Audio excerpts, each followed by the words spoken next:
મિત્રો, વાત કરીએ શ્રાવણ મહિનામાં ભગવાનની આરાધના કરવાની હોય છે.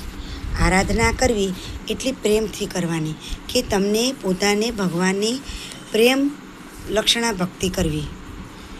કોઈ પણ દેવની તમે પદ્ધતિસરની વ્યવસ્થિત તમે એના નિયમ મુજબ પૂજા કરો તો તે આરાધના કરી કહેવાય.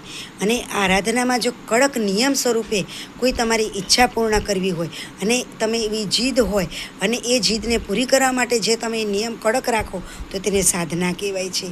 સાધના એક વસ્તુ યાદ રાખવી, કોઈની ઈર્ષા, કોઈના તરફથી કોઈ મન દુઃખ થાય, કોઈનું ખરાબ કાર્ય કરવા માટે ન કરવી યોગ્ય ગણાય. કારણ કે સાધના કરવાથી દેવો પણ અકળાય છે. દેવોને પણ નથી ગમતી સાધના. મનુષ્ય સાધના કરે તો તેઓ દેવતુલ્ય ગણાય છે. એટલે દેવો પણ આ સમયે તમારી પરીક્ષા કરે છે. તમારે ઘણી એવી તકલીફોમાંથી, ઘણા એવા કષ્ટોમાંથી તમારે ઉતરવું પડે છે કે જે તમારા સર્જન કરેલું છે તેમાં શૂન્ય થઈ જાય છે. તો સમજવું કે આપણી જોડે દેવો પણ કસોટીમાં આપણી સાથે છે. પણ જો તમે સાધનામાં એકાગ્રતા, કોઈ બીજાનું સારું કરવું, ભલું કરવું, મનથી કોઈની ખરાબ વિચારવું નહીં, વર્તન ખરાબ કરવું નહીં, મનથી કોઈનું ખરાબ બોલવું નહીં, તો તમારી સાધના એ શુભ મળશે અને તે સાધનામાં તમને સફળતા મળશે અને તમારું કાર્ય પૂરું થશે. સાધનામાં અનેક પ્રકારના મંત્રો કયા છે, પણ ઓમ નમઃ શિવાયનો મંત્ર કરશો તો સર્વ પ્રકારની સાધનામાં તમને શુભ ફળ આપનારા જ રહેશે. કારણ કે મંત્રમાં શ્રદ્ધા અને વિશ્વાસ હોવો જરૂરી છે. મંત્ર જેટલો શુદ્ધ ઉચ્ચારણથી બોલાશે તેટલી તમારી સાધનામાં જલ્દી સફળતા મળશે.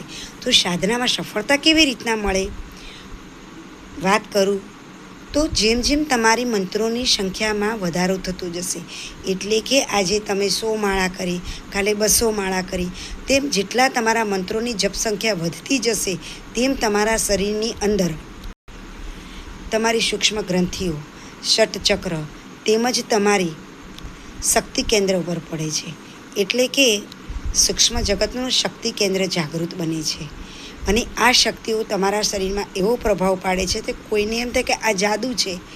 પણ આ વસ્તુની સાધના જ્યારે સફળતા મળે છે ત્યારે તમારી સૂક્ષ્મ ગ્રંથિઓ જાગૃત થાય છે અને તે ગ્રંથિઓથી તમે ન ધારેલા કાર્ય પાર પાડી શકો છો.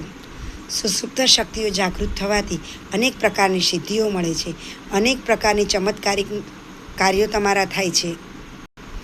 બને તો પંચાક્ષર મંત્ર, મહિમન સ્તોત્ર તેમજ રુદ્રના મંત્રો, અઘોર મંત્ર તેવા મંત્રોની સાધના ખાસ શ્રાવણ મહિનામાં કરાય છે. મંત્ર હજુ પણ કહું છું કે વેદ પુરાણોના મંત્રોમાં જો કોઈ મંત્રની શુદ્ધિના ઉચ્ચારમાં જો કોઈ ભૂલ થઈ તો તે તમને અશુભ ફળ આપનાર બનશે. એટલે જ કહું છું કે ઓમ નમઃ શિવાય આ મંત્રનો જ તમે સિદ્ધિ આપનાર વધારે સારું છે. સ્ત્રીઓએ નમઃ શિવાય ઓમ કે શિવાય નમઃ આ રીતનું મંત્રનું ઉચ્ચારણ કરવું જોઈએ. શિવાય નમઃ આ મંત્ર કરવાથી સ્ત્રીઓને શુભ ફળ મળે છે. મંત્રની તમે સંખ્યા નક્કી કરો, 1.25 લાખ કરવા, કરોડ કરવા, તમારી જેવી સ્થિતિ હોય તેવી કરવી. જે ઘણાને એવું હોય છે કે 51 માળા કરવી, 11 માળા કરવી, પણ તમે નક્કી ધારેલી હોય તે તમારે સ્થિર આસને બેસી ઉત્તર કે પૂર્વ દિશામાં મુખ રાખીને બેસવું.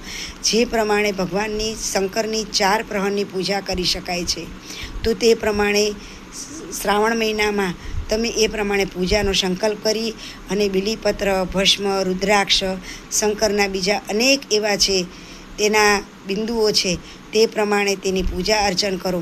તેને ધતુરો છે, ભાંગ છે તેવા અનેક દ્રવ્યોથી પણ તેની પૂજા કરી શકાય છે. તો તેના આ મંત્ર દ્વારા સિદ્ધિ મેળવવી બહુ સરળ વસ્તુ છે. શ્રાવણ મહિનો એટલે ભાવિક ભક્તોને શિવને પ્રસન્ન કરવાનો મંત્ર છે. આ મહિનો છે ભગવાન શિવને તમે ફક્ત એક જળ ચડાવશો તો પણ ભગવાન તમારી ઉપર પ્રસન્ન થાય છે અને તમારી ધારેલી ઈચ્છાઓ પૂર્ણ કરે છે. ભગવાન શિવને એટલે જ ભોળાનાથ કહેવામાં આવ્યા છે કે તેઓ તમે ફક્ત ભાવથી જે કંઈ પણ પૂજા કરશો તે ભગવાન પોતે સ્વીકારી લે છે અને તેનું તમને ત્વરિત શુભ ફળ આપે છે. આજે આટલું જ કહીશ શ્રાવણ મહિના વિશે, બીજું ફરી ક્યારે. જય શ્રી કૃષ્ણ. તમને મારો વિડીયો ગમ્યો હોય તો તેને સબસ્ક્રાઈબ કરવાનું ભૂલતા નહીં. જય શ્રી કૃષ્ણ.